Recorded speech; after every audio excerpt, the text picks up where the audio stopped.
नमस्कार, आप देख रहे हैं इंडिया टीवी। आपके साथ मैं हूं मीनाक्षी जोशी। दोपहर के 3 बज रहे हैं, वक्त हो गया है राजधर्म का। अब से ठीक 17 घंटों के बाद वोटों की गिनती शुरू हो जाएगी। बंगाल समेत 4 राज्य और एक केंद्र शासित प्रदेश में किसकी सरकार बनेगी, इसकी तस्वीर साफ होने लगेगी। बंगाल में टीएमसी का डायमंड हार्बर मॉडल या पहली बार खिलेगा कमल। ममता बनर्जी जीत का चौका लगाएंगी या बीजेपी इतिहास रचने जा रही है, इसका फैसला हो जाएगा। चुनाव का नतीजा क्या होगा ये तो कल ही पता चलेगा, लेकिन अभिषेक बनर्जी आज से दम भर रहे हैं। मोदी और अमित शाह को चैलेंज दे रहे हैं। वो कह रहे हैं कि 10 जन्म लग जाएंगे, लेकिन फिर भी बीजेपी बंगाल में उनके डायमंड हार्बर मॉडल में सेंध नहीं लगा पाएगी। यानी काउंटिंग से पहले डायमंड हार्बर मॉडल को लेकर बीजेपी और टीएमसी आमने सामने हैं। स्ट्रांग रूम के आसपास टीएमसी और बीजेपी वर्कर्स के बीच तनातनी बढ़ी हुई है। बंगाल में चुनाव के बाद हिंसा का एक पुराना इतिहास रहा है और इसी को देखते हुए इलेक्शन कमीशन ने भी इस बार बड़े सख्त इंतजाम किए। 700 से ज्यादा सीएपीएफ यानी कि केंद्रीय सुरक्षा बलों की कंपनियां तैनात की गई हैं। हर काउंटिंग सेंटर पर 3 लेयर की सुरक्षा रखी गई है। कल पश्चिम बंगाल में 293 सीटों का रिजल्ट आएगा। साउथ 24 परगना की फाल्ता सीट पर 21 मई को दोबारा वोटिंग होगी और ये भी अपने आप में बड़ा अनप्रेसिडेंटेड है। इससे पहले कभी ऐसी नौबत नहीं आई थी, लेकिन जिस तरीके की शिकायतें, जिस तरीके की गड़बड़ियां, जिस तरह के आरोप वहां के लोग लगा रहे हैं, उसके बाद चुनाव आयोग के पास और कोई दूसरा ऑप्शन भी नहीं रहा। अभिषेक बनर्जी का डायमंड हार्बर मॉडल क्या है, फाल्ता की फॉल्ट लाइन को कैसे इलेक्शन कमीशन ने पकड़ा, ये सब आपको बताएंगे। लेकिन पहले आपको फाल्ता में रीपोलिंग और डायमंड हार्बर मॉडल पर चोट लगने से अभिषेक बनर्जी कितने तिल मिलाए हुए हैं, उसकी एक तस्वीर आपके सामने रख देती हूं। आप ये देखें, अमित मालवीय ने क्या कहा कि डायमंड हार्बर मॉडल ढह गया है, ये अमित मालवीय ने कहा। तो वहीं अभिषेक बनर्जी ये कह रहे हैं कि 10 जन्मों में भी गुजराती गैंग इस डायमंड हार्बर मॉडल में सेंध नहीं लगा सकता। सीधे सीधे चैलेंज दिया है अभिषेक बनर्जी ने। उन्होंने कहा कि डायमंड हार्बर मॉडल को नुकसान नहीं पहुंचाएगा। 10 जन्म लग जाएंगे तब भी गुजराती ये काम नहीं कर पाएंगे। वो सीधा चैलेंज किससे दे रहे हैं, वो गृह मंत्री अमित शाह को चैलेंज दे रहे हैं। बांग्ला विरोधी गुजराती गिरोह ऐसा करने के लिए 10 जन्म भी कम पड़ जाएंगे, अभिषेक बनर्जी ने कहा। अभिषेक बनर्जी ने बीजेपी नेताओं को फाल्टा को लेकर चैलेंज दिया और कहा कि चुनाव लड़ने की चुनौती देते हुए कहा कि अगर उनमें हिम्मत है तो वो अपना सब कुछ दांव पर लगाते और दांव पर लगाकर देख लें, यहां से अपने सबसे मजबूत उम्मीदवार को भी मैदान में उतार कर देख लें। तो जो कहा है वो एक बार फिर से जरा शुरू से इसे प्ले करें। जो शब्द अभिषेक बनर्जी ने चुनौती देते हुए इस्तेमाल किए हैं वो मैं आपके सामने पढ़ दूं। मेरे डायमंड हार्बर मॉडल में सेंध लगाने के लिए आपके बांग्ला विरोधी गैंग और ज्ञानेश कुमार की 10 जिंदगी भी पर्याप्त नहीं होगी। धमकी भरा लहजा तो देखिए आप इनका, अपनी पूरी ताकत लगा दो। मैं पूरे केंद्र सरकार को चुनौती देता हूं कि फाल्ता आओ, अपने सबसे मजबूत दिल्ली से अपने गॉडफादर को भेजो। अगर हिम्मत है तो फाल्ता में चुनाव लड़ के बताओ। वहां पे हमारे संवाददाता मनीष भट्टाचार्य जब पहुंचे, वहां के हिंदू परिवारों के अंदर जो डर था, वहां की महिलाएं डर रही थी कि कहीं ऐसा ना हो कि उनकी बहन, उनकी बेटियों का बलात्कार हो जाए, उनके साथ मारपीट हो जाए, उनका घर जला दिया जाए। ये डर, ये दहशत, ये हिंसा, क्या ये है डायमंड हार्बर मॉडल? क्या ये है जेके मॉडल? जेके मॉडल यानी कि जहांगीर खान का मॉडल। और इसी मॉडल के दम पर अभिषेक बनर्जी इतने अहंकार में डूबे हुए हैं। जहांगीर खान कौन है, वो पूरा किरदार कौन है, वो मैं आपके सामने रख दूं। जहांगीर खान फाल्ता सीट से टीएमसी का उम्मीदवार है और माना यह चाहता है कि वो अभिषेक बनर्जी का बहुत खास है। जहांगीर खान का मुकाबला बीजेपी के दिबांशु पांडा से है। जहांगीर पर आरोप है कि उसके गुर्गे इस्राफिल चकदार ने वोटिंग के दौरान यहां पर हिंदुओं को डराया, उन्हें धमकाया, लोगों को वोट डालने से रोका गया, ईवीएम के साथ छेड़छाड़ की गई, कहीं टेप लगा दिया गया, कहीं सीसीटीवी ऑफ हो गया, कहीं मशीन में गड़बड़ आ गई, तो कहीं पे परफ्यूम, कहीं पे इत्र लगा दिया गया। चुनाव आयोग ने जांच की और जांच के बाद फिर फाल्ता की वोटिंग को रद्द करना पड़ा और अब 21 मई को फाल्ता में दोबारा वोटिंग होगी और नतीजा 24 मई को आएगा। आप सोचिए जरा, डर और दहशत का ये माहौल सोचिए।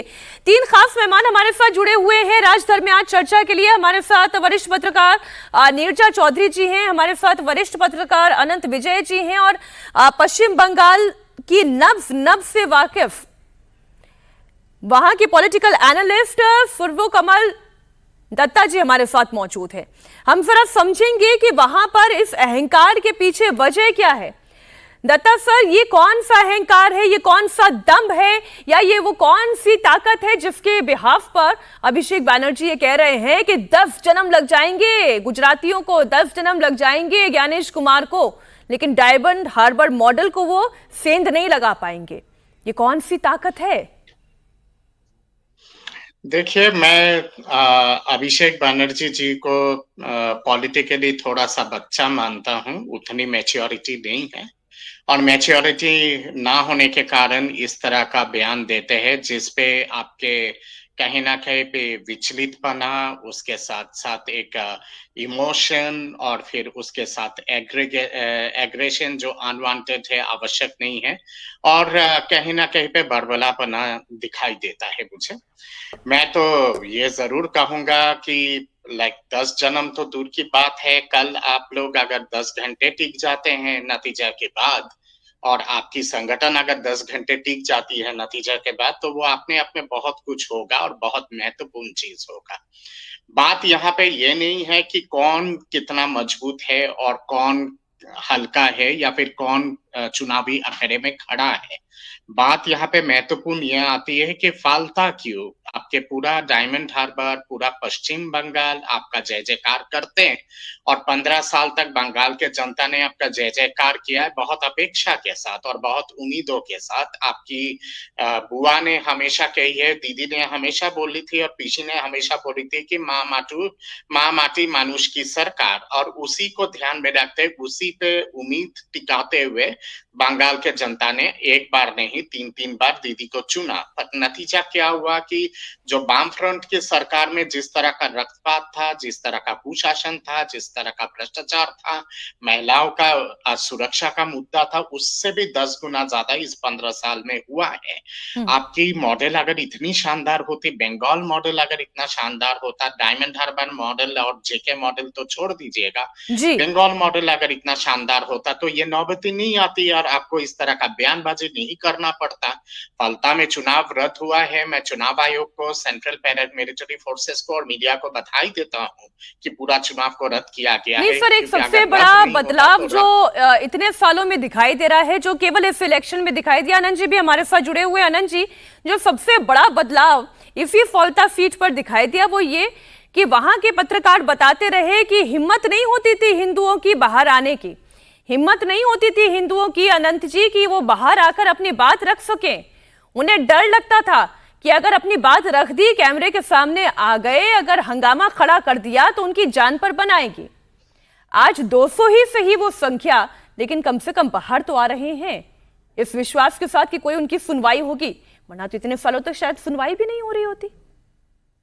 मीनाक्षी जी, ये कोई नई बात नहीं है, तो पूरे बंगाल की स्थिति थी इस चुनाव के पहले।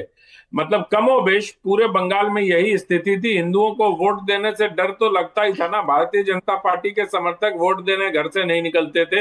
हमने ये देखा है ना, कौन सा एक मंडल होता था उधर शांति निकेतन के तरफ, उसका जो खौफ था वो, उसके कारण मतलब क्या होता था कि लोगों को घर में सुबह कह दिया जाता था कि भाई आप वोट डालने नहीं जाएंगे, आप अगर वोट डालने जाएंगे तो आपको परिणाम भुगतने पड़ेंगे। इसका नतीजा क्या होता था कि लोग वहां वोट ही नहीं डालने जाते थे। इस बार पहली बार 1972 के बाद चुनाव आयोग ने पश्चिम बंगाल में एक भयमुक्त वातावरण दिया, जिसके कारण सभी लोग, मतलब ड्यू स्पिरिट ऑफ कॉन्स्टिट्यूशन वहां लागू हुआ। मुझे लगता है इसके पहले 1972 के पहले जो भी चुनाव होते होंगे, लेकिन 72 में सिद्धार्थ शंकर राय के नेतृत्व में जो चुनाव हुआ, वहां से जो हिंसा की शुरुआत हुई, उसको, उस लीगेसी को लेफ्ट पार्टी ने आगे बढ़ाया, उस लीगेसी को ममता बनर्जी ने आगे बढ़ाया। अब पहली बार मुझे लगता है जाके कि इस चुनाव में, इस विधानसभा 2026 के विधानसभा चुनाव में ज्ञानेश कुमार जो चीफ इलेक्शन कमिश्नर है, उनके नेतृत्व में जिस प्रकार से चुनाव को कंडक्ट किया गया है वो काबिले तारीफ है। और इसलिए आज हिंदुओं में ये हिम्मत आई है कि वो जाकर वोट डाल सके। हम समानता की बात करते हैं, बंधुत्व की बात करते हैं, संविधान के लिए बाबा साहब अम्बेडकर को याद करते हैं, लेकिन उसी बाबा साहब अम्बेडकर के संविधान को क्या बंगाल में पूरी तरह लागू होने दिया गया? मीनाक्षी जी, ये सोचिए, वो हिंदू हो, मुसलमान हो, कोई भी हो। लेकिन अगर इस देश में बहुत संख्यक हिंदुओं को नहीं वोट डालने दिया जा सकता है, तो आप स्थिति की भयावह होने की कल्पना कर सकती हैं। नहीं, कल्पना तो मैं क्या करूं सर, जो मैं बयान आ रहे हैं उसी को देखकर हैरान हूं कि वहां के लड़के कह रहे हैं कि 150-200 लड़कों को तो वोट डालने नहीं दिया गया, उन्हें घर से निकलने नहीं दिया गया, और जहां पर वोट डालने के लिए गए भी वहां पर बीजेपी के नाम के आगे टेप लगा हुआ था। आज ये जितने पैरामिलिट्री के फोर्सेस यहाँ पर तैनात है, ये हमेशा थोड़ी ना तैनात रहेंगे सर। एक बार फिर से रीपोलिंग होने वाली है, एक फिर से यहाँ पर चुनाव होगा, फिर नतीजे आएंगे। वो तो कॉन्फिडेंस के साथ अभिषेक बनर्जी कह ही रहे हैं ना कि 1 नहीं 10 जन्म लग जाएंगे ज्ञानेश कुमार को, डंके की चोट पर वो कह रहे हैं। ये मॉडल काम कैसे करता है, जरा दर्शकों को ये मैं समझाती हूँ। ये जो हम चर्चा कर रहे हैं ना, ये आपके लिए समझना इसलिए जरूरी है कि अगर आप इस वक्त उत्तर प्रदेश में बैठे हुए हैं, दिल्ली में बैठे हुए, बेंगलुरु में बैठे हुए, किसी महानगर में आप है ना, तो आप ये दर्द समझ नहीं पाएंगे। लेकिन वहां जो फाल्ता में वोटर है, उसका दर्द और उसका डर क्या है, वो आपको इस सिस्टम से समझ में आएगा। चुनाव आयोग को पहले तो फाल्ता में घालमेल मिला और उसकी हैरान करने वाली डिटेल सामने आई। इलेक्शन कमीशन को यह इंफॉर्मेशन मिली कि बड़े पैमाने पर गड़बड़ी हुई, और एक नहीं कई जगह पर 30 पोलिंग बूथ पर गड़बड़ी की खबर आई। असली वोटर जो है उन्हें तो वोट देने से रोक लिया गया, उन्हें डराया गया, धमकाया गया, और डरा धमका के कईयों का तो वोट डलवाया गया। विरोध जब किया गया तो कई हिंदुओं के घरों पर हमला भी हुआ, और यही नहीं, ईवीएम में बीजेपी के सिंबल के सामने काला टेप चिपका दिया गया। इसका वीडियो भी सामने आया, दिलेरी उस व्यक्ति की भी। अब खैर वो व्यक्ति दिलेरी ना दिखाए तो क्या करे, जो खुद प्रत्याशी है वो तो दिखाएगा ही, उसके सहयोगी तो दिखाएंगे ही। रिपोर्ट में ये बताया गया कि कुछ संदिग्ध लोग बैलेट यूनिट के बटनों पर इत्र लगा रहे हैं, परफ्यूम लगा रहे हैं, स्याही लगा रहे हैं, ताकि वोटिंग के बाद ये पता चल सके कि किसने किस उम्मीदवार को वोट दिया। और चुनाव आयोग ने 29 अप्रैल को हुई वोटिंग के वीडियो टेप को भी जब खंगाला, उसे देखा, पढ़ा, समझा, तो बहुत सारी गड़बड़ियां मिली। कई वोटिंग सेंटर पर वीडियो रिकॉर्डिंग तो लंबे समय तक के गैप में दिखाई दे रही है। मान लीजिए 7 बजे पोलिंग शुरू हुई और सीधा 12 बजे से आपको रिकॉर्डिंग दिखाई दे रही है। बीच में 3 घंटे क्या हुआ, इसके बारे में कोई अपडेट नहीं, कोई जानकारी नहीं। स्टोरेज चिप्स या तो खाली हैं या उनमें किसी और चुनाव की फुटेज दिखाई दे रही है। वोटिंग के सबसे बिजी आवर की तो रिकॉर्डिंग ही गायब है। अच्छा, कंपेनियन वोटिंग यानी कि किसी और की मदद से वोट डालना, नियम का गलत इस्तेमाल हुआ। इसके अलावा बिना इजाजत के लोगों का वोटिंग कंपार्टमेंट में जाना, पोलिंग अधिकारियों का वोटर्स को निर्देश देना या फिर बूथ में घुस जाना, एक साथ कई लोगों का वोट डालने के लिए पहुंच जाना, जिससे गोपनीयता के नियम का भी टूटना तय है।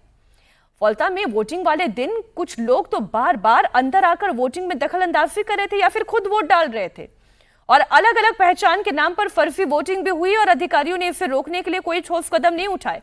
अब अधिकारियों को भी इस बात का तो डर होगा ना दत्ता जी, कि आज जो वो वहां पर बैठे हुए हैं या जो पोलिंग एजेंट्स बीजेपी के भी वहां पर मौजूद हों। हालांकि मेरे सोर्सेस तो दत्ता जी ये भी बता रहे हैं कि फॉल्ता में तो ऐसा माहौल है डर का कि बीजेपी के तो पोलिंग एजेंट्स भी वहां के पोलिंग बूथ पर मौजूद नहीं थे। वो तो जब प्रत्याशी जा रहे थे अलग अलग पोलिंग बूथ पर, तब उन्हें पता चला कि भाई इतनी इतनी गड़बड़ियां हो रही हैं, और फिर जब वीडियो टेप्स खंगाले गए तब भी समझ में आ गया। नहीं, बिल्कुल सही बात है। और मैं समझता हूं कि फाल्ता की तरह बहुत सारे ऐसे कॉन्स्टिट्यूएंसी है जहां पे पोलिंग एजेंट, विपक्ष के पोलिंग एजेंट को बैठने नहीं दिया गया, या फिर जो लोग बैठे भी हैं उन लोगों को मार के भगा दिया गया। और पिछले बार तो बहुत हुआ था, इस बार छिटफुट घटनाएं हैं इस तरह के, पर फिर भी हुआ है इस तरह की चीजें। छिटफुट इसलिए है क्योंकि जिस तरह का सख्त प्रबंध इलेक्शन कमीशन ने किया है, और सेंट्रल पैरामिलिट्री फोर्सेस की जिस हिसाब से छावनी की तरह निगरानी रही है, उसके चलते ये गुंडा वाहिनी या फिर आपका ये रोहिंग्या वाहिनी इस तरह का काम नहीं कर पाए। अभिषेक बनर्जी से, अभिषेक बंदोपाध्याय से लोग तो ये सवाल जरूर पूछेंगे ना, आज के डेट में अगर काउंटर मांड किया गया है और रद्द किया गया है फाल्ता का चुनाव, और दोबारा अगर वहां पे चुनाव अगर होगा तो कहीं ना कहीं, और इतने सारे लोग जो वोट नहीं दे पाए, जिस तरह का भय का माहौल है, जिस तरह का रक्त रंजित माहौल है, वहां पे किसकी विफलता है? आपकी विफलता है, आपके पुलिस प्रशासन की विफलता है, आपकी जो सांगठनिक ढांचा है वो जिस तरह का हाहाकार मचाया है उसके चलते ये विफलता हुआ है। लोग इतना असुरक्षित क्यों महसूस करते हैं? चाहे आपको वोट दे, चाहे विपक्ष को वोट दे, हर किसी का जन्मसिद्ध अधिकार होता है वोट देना, और उससे अगर वंचित किया जाए तो अभिषेक ये बनर्जी केवल का बयान तो उस दत्ता जी इंसान के ऐसा लग विराट रहा है कि जन्म सिद्ध अधिकार है उनका डायमंड हार्बर मॉडल का विजयी होना। मुझे तो उनके बयान से ऐसे लग रहा है कि वोटर का अधिकार नहीं है, अभिषेक बनर्जी का जन्म सिद्ध अधिकार है। अनंत जी, मीनाक्षी जी देखिए, अभिषेक बनर्जी उस मतलब क्या कहते हैं, उस सामंती व्यवस्था से आते हैं जिसमें परिवार का कोई मुखिया सत्ता के शीर्ष पर होता है और उसको चांदी के चम्मच में डालकर सत्ता उनके मुंह में डाली जाती है। तो उनको क्या लगता है, उन्होंने कोई मेहनत तो की नहीं, मेहनत तो ममता बनर्जी ने की, और ममता बनर्जी की मेहनत की फसल अब अभिषेक बनर्जी काट रहे हैं। तो अभिषेक को ये लगता है कि सत्ता तो यूं ही मिल जाती है। जैसे जो संघर्ष इंदिरा गांधी का या जो संघर्ष जवाहरलाल नेहरू का था, वो संघर्ष राजीव गांधी और श्रीमान राहुल गांधी का नहीं है, इसलिए उनको ये सारी चीजें अजीब सी लगती हैं। तभी तो ये लोग कभी कभी ऐसे बिहेव करते हैं कि मेरा वचन ही शासन है, अगर मैंने कह दिया तो ये होना चाहिए।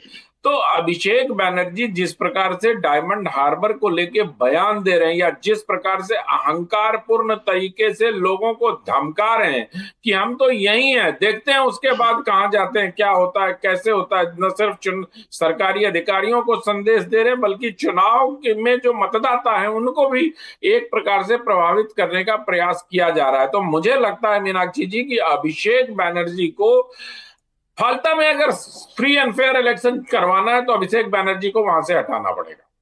मैं तो सिंपल सी बात और बहुत बड़ी बात कह रहा हूं, जहांगीर शेख तो एक प्यादा है, उस प्यादे का वजीर कौन है ये देखने की बात है। उस प्यादे को शह और मात के लिए उसके चालें कौन चलवा रहा है ये देखने वाली बात है। तो इस बात को चुनाव आयोग को आइडेंटिफाई करना पड़ेगा कि जहांगीर शेख नामक प्यादे को शह और मात के खेल में कौन इस्तेमाल कर रहा है और चालें कौन चल रहा है। और जिस दिन उसको आइडेंटिफाई करा लेगा, डायमंड हार्बर सीट पर मुझे लगता है शांतिपूर्ण ढंग से चुनाव हो जाएगा। ये बिल्कुल आप ठीक कह रहे हैं। अभी थोड़ी देर पहले जब मैं ये तरीके बताए थे कि किस किस तरीके से वहां पर पूरे पोल को रिग करने की कोशिश हो रही थी, तो उसमें मैंने इत्र का जिक्र किया। दर्शकों की जानकारी के लिए बता दूं, ये कोई नया फॉर्मूला नहीं है, ये वैसा फॉर्मूला है जो सीपीएम के जमाने से इस्तेमाल किया जा रहा है। अब धांधली करने वाले क्या करते हैं कि मान लीजिए बीजेपी का जहां पर चिन्ह है और वहां पर आगे बटन है, उस बटन के ऊपर आपने इत्र लगा दिया। अब मान लीजिए बीजेपी को वोट देने वाला व्यक्ति कहीं किसी गांव से निकल कर आया, पोलिंग बूथ तक पहुंचा और उसने वहां पर बटन पर प्रेस कर दिया।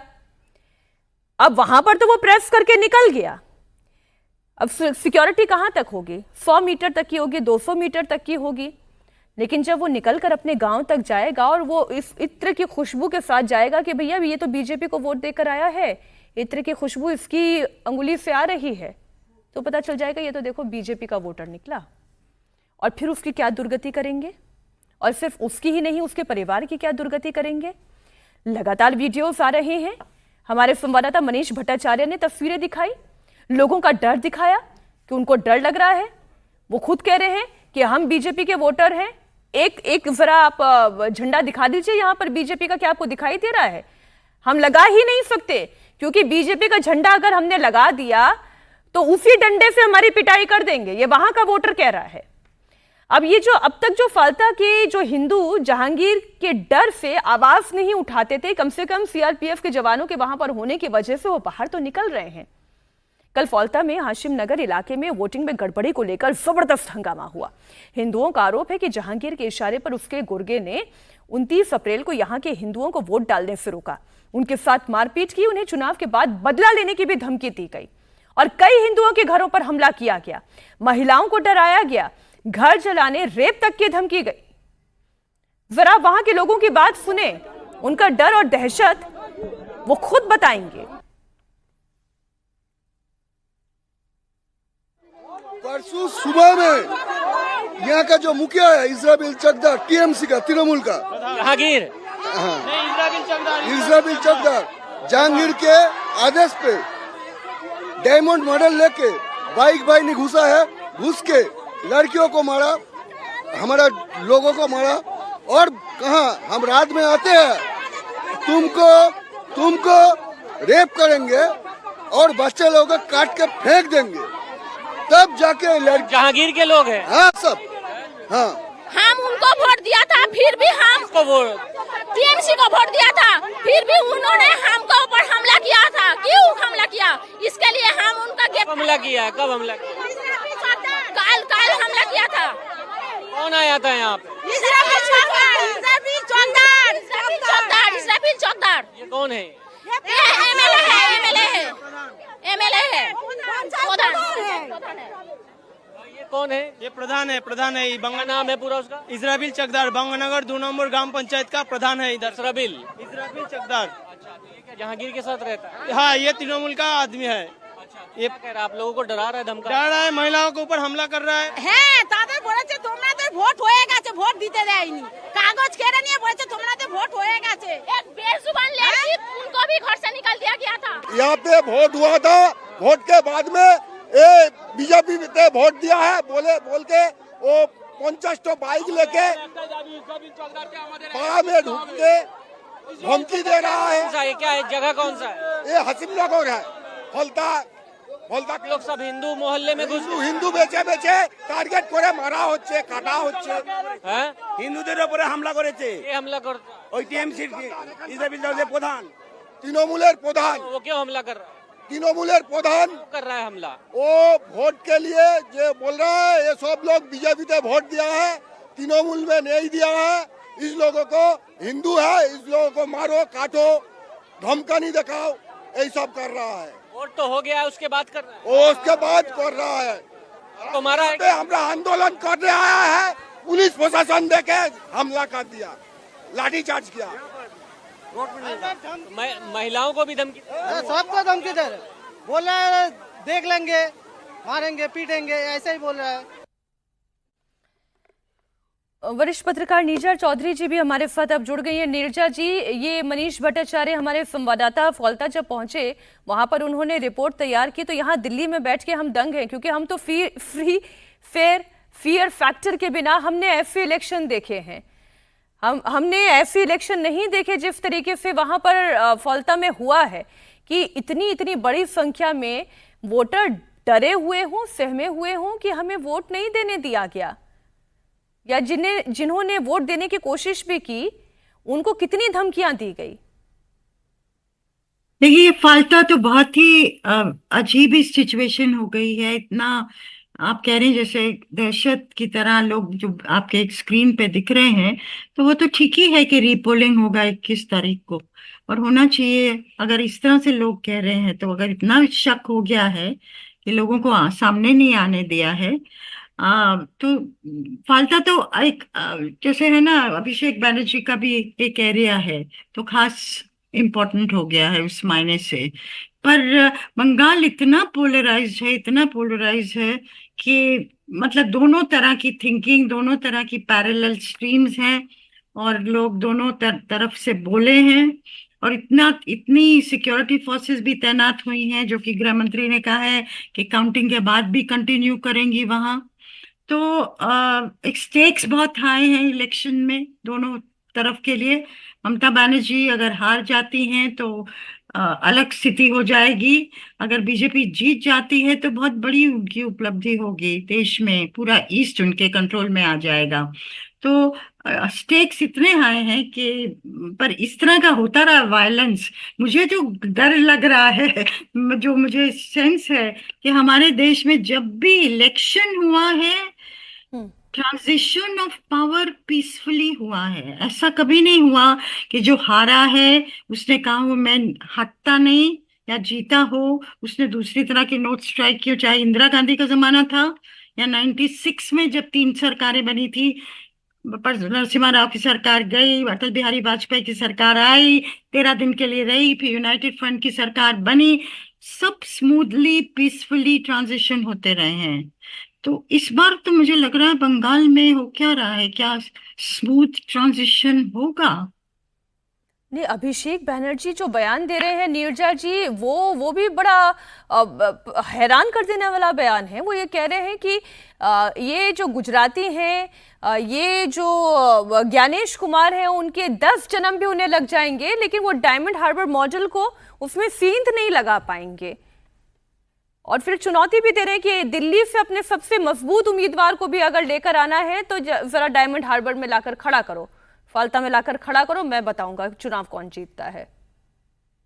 फिर वो भाषा जो बोल रहे हैं वो देखिए, ज्ञानेश कुमार और सी के बारे में काफी स्ट्रॉन्ग फीलिंग्स रही हैं बंगाल में। कई लोगों का ये मानना था कि election Mamata Banerjee versus EC हो गया है, क्योंकि सर को लेके जो नाराजगी थी, और फिर जो 27 लाख, एक तो 91 लाख लोगों का निकलना, फिर 27 लाख ना वोट कर पाना, ये बड़ी चीजें रही हैं। वो अपनी जगह है, पर भाषा में संयम इस टाइम में वो अलग है। आप जितने भी मजबूत हैं, मजबूत रहिएगा, लेकिन इस तरह की भाषा अब क्या करें, शोभा नहीं देती। लेकिन बंगाल में तो बहुत चीजें हो रही हैं जो होनी नहीं चाहिए थी। अनप्रेसिडेंटेड है, इसमें तो कोई दो राय नहीं है। दत्ता जी, मुझे ये बताएं कि आपके तो अपने बहुत सारे जानने वाले हैं जो डायमंड हार्बर में रहते हैं, आपके पास क्या इंफॉर्मेशन आ रही है? जो तस्वीरें हम देख रहे हैं, क्या यही वो तस्वीरें हैं या स्थिति इससे ज्यादा गंभीर और इससे ज्यादा पेचीदगी भरी है? इससे कई गुना ज्यादा पेचीदगी भरी है और ज्यादा गंभीर है। हाँ, पर यह जरूर है कि जिस तरह का सख्त रुख सेंट्रल पैरामिलिट्री फोर्सेस ने अपनाया है, तो उसके बाद डायमंड हार्बर के आसपास के इलाके में पहले से थोड़ा सा नियंत्रित हुआ है चीजें और थोड़ा बेहतर हुआ है। सवाल यहाँ पे यह है कि मॉडल कोई भी क्यों ना हो, पर ये डायमंड हार्बर मॉडल या जेके मॉडल अगर रक्त रंजित मॉडल है, अगर महिलाओं के बलात्कार के ऊपर आधारित है, फिर उसके साथ साथ कत्लेआम पे आधारित है, टोलाबाजी और रंगदारी और कटमानी के ऊपर आधारित है, तो लालत है ऐसे मॉडल पे और धिक्कार है इस तरह के मॉडल पे। आपको तो पेश करना चाहिए था एक सुशासन का मॉडल, आपको पेश करना चाहिए था एक गुड गवर्नेंस का मॉडल, आपको पेश करना चाहिए था भय मुक्त मॉडल। वो तो आप नहीं कर पाए। इस तरह के मॉडल का शाबाशी ले रहे हैं आप और गुणगान गा रहे हैं। मैं तो हैरान हूं कि अभी तक जहांगीर खान को डिफ्रेंचाइज क्यों नहीं किया गया, उसको निलंबित क्यों नहीं किया गया, और उसके शागिर के लोगों को अभी तक जेल में क्यों नहीं डाला गया है। चुनाव आयोग को तत्काल इस दिशा में कदम उठाने की आवश्यकता है। जब तक एक सख्ती से चीजें नहीं किया जाएगा। मुझे एक बात बताइए कि दो तीन शब्दों का आपने अभी जिक्र किया, मैंने मस्तान जो है वो क्या होता है इसी इलेक्शन में समझा, ये लुंगी वाहिनी क्या है इसी इलेक्शन में समझा, इस तरीके की भी वाहिनी होती है। अभी आपने कहा पाड़ा मॉडल, इसके अलावा आप ये जिस तरीके के मॉडल की आप बात करें, ये काम कैसे करता है? कैसे पता चल जाता है कि ये बीजेपी का वोटर है या टीएमसी का वोटर है? बहुत सारा तरीका होता है। इतर एक तरीका है जिसके माध्यम से पता चलता है कि बटन किसने दबाया है ईवीएम पे जाके। उसके साथ साथ 24 घंटे हर घर की निगरानी की जाती है, और ये केवल एक दिन या 2 दिन की निगरानी नहीं है, पूरे साल भर निगरानी होता है। और कहीं ना कहीं पे बहुत सारे ऐसे स्पाई है या फिर इस तरह के एजेंट है जो लगातार खबर देते हैं कि फलाना व्यक्ति का फैमिली क्या कर रहा है, कौन किसके साथ मिल रहा है, कौन कहाँ जा रहा है, इस तरह की चीजें। और पूरे साल भर का रिपोर्ट कार्ड होता है हर व्यक्ति का, हर किसी का। उसके साथ साथ हिंदुओं को जानबूझ के दहशत में फैला जाता है, डराया जाता है, धमकाया जाता है। माँ दुर्गा की मूर्तियों को खंडित किया जाता है, काली माँ की मूर्तियों को खंडित किया जाता है, कार्तिक जी की, माँ सरस्वती की, लक्ष्मी जी की प्रतिमाओं को खंडित किया जाता है। जब रामनवमी की जुलूस निकलती है या फिर हनुमान जयंती की जुलूस निकलती है तो उस पे बम फेंका जाता है। तो लगातार पूरा साल भर सिलसिला भर ये सारी चीजें चलता है। उसके साथ साथ ये पारा के जितने सारे दादा है, मोहल्ले के जो छोटे छोटे सब मॉडल है, वो उन लोगों का काम ही होता है पूरा दिन भर इस तरह का दहशत फैलाना, कटमनी उठाना, वसूली करना और उसके साथ साथ टोलाबाजी करना। और उसके साथ इन लोगों को पाला जाता है, पोसा जाता है ऊपर के तरफ से, और ऊपर से ही पैसा आता है इन लोगों को इस तरह के काम करने के लिए। इनका केवल काम होता है कि निगरानी रखे, रक्तपात मचाए, हाहाकार मचाए और डरा के धमका के रखे। तो दुर्भाग्यपूर्ण ये कहना तो समझ पड़ता में है आ रहा कि है सर कि साल भर की निगरानी जिसकी हो रही होगी उसके अंदर डर कितना होगा, और वही इस वक्त अनंत जी दिखाई दे रहा है। और फलता की डेमोग्राफी भी ऐसी है कि डेमोग्राफी की मैं बात करूं तो फलता का डराने वाला चेहरा ये जो जहांगीर खान की हम बात कर रहे हैं, अगर यहाँ पर फिर से चुनाव जो कि अब होने ही हैं, अब फिर से आप चुनाव भी करवा लें तो यहाँ की चाहे वो डेमोग्राफी हो या फिर वो जहांगीर हो या फिर अभिषेक बैनर्जी का वो मॉडल हो, फिर तो ये डर हमेशा यहाँ पर बना रहेगा। आज इतनी पैरामिलिट्री फोर्सेस तैनात है फिर भी लोग डरे हुए हैं, और कितनी हर एक व्यक्ति के पीछे एक पुलिस वाला थोड़ी ना खड़ा कर देंगे। बिल्कुल सही बात है। और अनंत जी से मेरा सवाल था जी। अनंत जी, सवाल ये नहीं है मीनाक्षी जी की फाल्ता में क्या होता है। फाल्ता में 30% ही सिर्फ मुसलमान है, जो आपके स्क्रीन पर चल भी रहा है। 30-31% मुसलमान वहां है और 70% हिंदू हैं। अगर हिंदू एकजुट हो जाएं और सब जगह ये ठान लें तो कुछ ना कुछ संघर्ष की स्थिति तो बनेगी। जिस प्रकार से जहांगीर खान की दादागिरी चल रही है और जिस प्रकार से वो मंच पर आकर सार्वजनिक रूप से लोगों को धमका रहा है, चाहे वो उसके पीछे राज्य सत्ता की हनक हो, राज्य सत्ता की शक्ति हो, लेकिन वो जिसके बल पर भी बोल रहा, अगर सारे हिंदू एक हो जाएं तो मुझे लगता है कि जहांगीर खान का जो मॉडल है या अभिषेक बैनर्जी जिसको डायमंड हार्बर मॉडल कह रहे हैं, उस मॉडल को ध्वस्त किया जा सकता है। और इस बार पश्चिम बंगाल में मुझे हिंदुओं के एकीकरण के संकेत दिखाई दे रहे हैं। यही कारण है कि ममता बनर्जी हो, चाहे अभिषेक बैनर्जी हो, चाहे जहांगीर खान जैसे लोग हों, चाहे फरहाद हकीम टाइप लोग हों, ये सब लोग कहीं ना कहीं घबराए हुए हैं। ये कारण नहीं है कि जो साउथ कोलकाता है या जो ग्रेटर कोलकाता का इलाका है, साउथ बंगाल और ग्रेटर कोलकाता का जो इलाका है जहां भारतीय जनता पार्टी की उपस्थिति शून्य थी, आज उस इलाके में कई सारी सीटों पर भारतीय जनता पार्टी संघर्ष में ही नहीं बल्कि जीत की ओर बढ़ती दिखाई दे रही है। ये सिर्फ नीरजा जी ने जो कहा कि पोलराइजेशन बहुत अधिक है, तो मुझे लगता है कि पोलराइजेशन और रिवर्स पोलराइजेशन दोनों है। अगर मुसलमान एकजुट हुए तो बहुत हद तक मीनाक्षी जी हिंदुओं में भी एकजुटता देखने को मिल रही है। अब सवाल यही है कि क्या 50% लोग हिंदू इकट्ठे होकर भारतीय जनता पार्टी के पक्ष में वोट डालते हैं या उसमें भी कोई फ्रैक्शन बंटता है, तो तब थोड़ी दिक्कत होगी। लेकिन जो सवाल आप पूछ रही हैं, मैं फिर कहता हूं कि जहांगीर खान जैसे प्यादों पर कार्रवाई करके कुछ नहीं होगा। कार्रवाई तो वजीर पर करनी होगी, और डायमंड हार्बर का वजीर कौन है सब जानते हैं। आप कहें तो मैं नाम ले लेती हूं, उनका नाम है अभिषेक बैनर्जी। तो जब तक अभिषेक बैनर्जी का सह जहांगीर खान जैसे प्यादों को मिलता रहेगा, वोट इसी प्रकार से होते रहेंगे। चुनाव आयोग चाहे जितनी बार करा ले, प्रश्न यही है। मैं बार बार कह रहा हूं कि जहांगीर खान को और अभिषेक बैनर्जी को वहां से हटाना होगा। जिस प्रकार से ये लोग वोटिंग मशीन के साथ छेड़छाड़ कर रहे हैं, और बड़ी हैरत अंगेज चीज आपने बताई, मुझे भी ये जानकारी नहीं थी मीनाक्षी जी की इत्र लगाकर भारतीय जनता पार्टी को वोट देने वाले लोगों को आइडेंटिफाई किया जा रहा है। क्या बाबा साहब अम्बेडकर ने संविधान बनाते समय इस प्रकार की कल्पना की थी? क्या विपक्षी दल के नेता इस प्रकार चुनाव का माहौल बनाने पर, मजाक बढ़ाने पर कहीं खड़े होंगे? जो राहुल गांधी श्रीमान वोट चोरी के लिए इतने 3 ठेला कागज भर के खड़े हो जाते हैं, क्या उनके जो मतलब उन्होंने हालांकि ममता बनर्जी की आलोचना की है, लेकिन वोट कराने के इन तरीकों को लेकर क्या INDIA गठबंधन जो तथाकथित गठबंधन है उसके नेता कुछ बोलने के लिए सामने आएंगे? नहीं, अभी तक तो कोई बोलने के लिए सामने नहीं आया है। और शायद इसलिए सामने नहीं आया है क्योंकि वो ये जानते हैं कि अब हमारा एकजुट होना और एकजुट दिखते रहना कितना इंपॉर्टेंट है। अब ये वाली वोट चोरी नहीं दिखाई देगी। लेकिन नीरजा जी, ये जो फौलता फिर रिपोर्ट आ रही है, और अभी अनंत जी भी जिस तरफ इशारा कर रहे थे, पोलराइजेशन अगर हुआ है तो फिर रिवर्स पोलराइजेशन भी उतना ही हुआ है। और अगर फलता की बात करें तो यहाँ पर 70% से अधिक तो हिंदू आबादी है, हिंदू मेजॉरिटी है, लेकिन जितना परेशान होने वाले डर और दहशत में चेहरे दिखाई दे रहे हैं वो भी सारे हिंदू ही दिखाई दे रहे हैं। वही बाहर निकल के कह रहे हैं कि हमारा वोट नहीं हो पाया है। देखिए, मुझे फाल्टा का पता नहीं है इस एरिया का, पर मैं इसके बगल के एरिया में जरूर गई थी, पूर्व और पश्चिम कैनिंग में, जो साउथ 24 परगनास का है, ममता बनर्जी का गढ़ माना जाता है।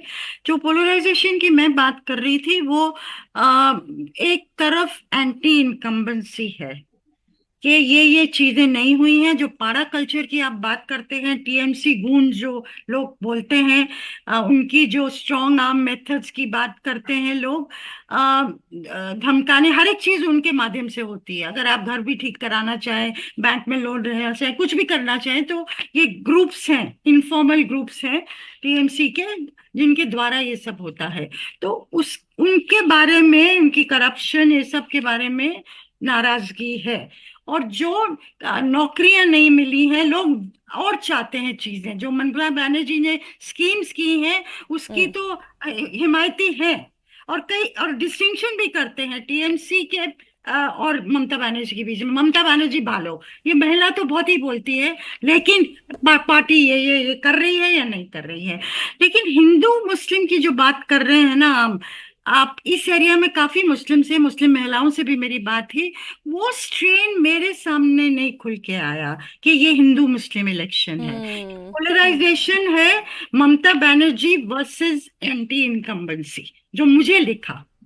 ममता बनर्जी एंटी इनकम्बेंसी को तो मैम कोई भी नकार नहीं रहा है, और ये बात अधीर रंजन चौधरी ने भी कही है कि वो जो एंटी इनकम्बेंसी का फैक्टर काम कर रहा है उसमें विपक्ष को वोट गया है, और वो बीजेपी को भी गया है, कुछ हद तक कांग्रेस को भी गया है। लेकिन हम भी जानते हैं कि दो ही मेजर पॉलिटिकल पार्टीज है, अगर वो टीएमसी नहीं तो फिर सत्ता में वो बीजेपी आनी तय है, ये दिखाई दे रहा है।